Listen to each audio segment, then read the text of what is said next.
আসসালামু আলাইকুম।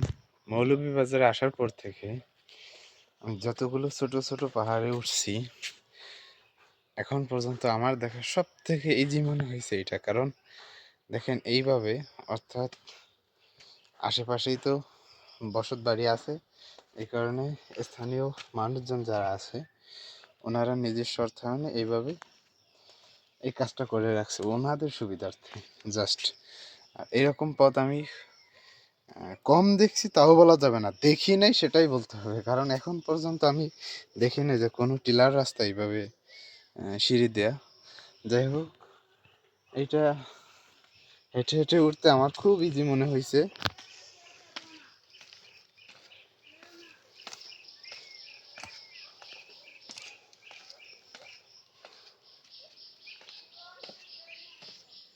প্রত্যেকটা টিলা যদি এইভাবে থাকতো, অর্থাৎ ওঠানামার পথটা যদি ইজি থাকতো, তাহলে আমার মনে হয় সবগুলো টিলায় ঘোরাটা একদম ইজি হইতো। যাই হোক, আজকে এই পর্যন্তই।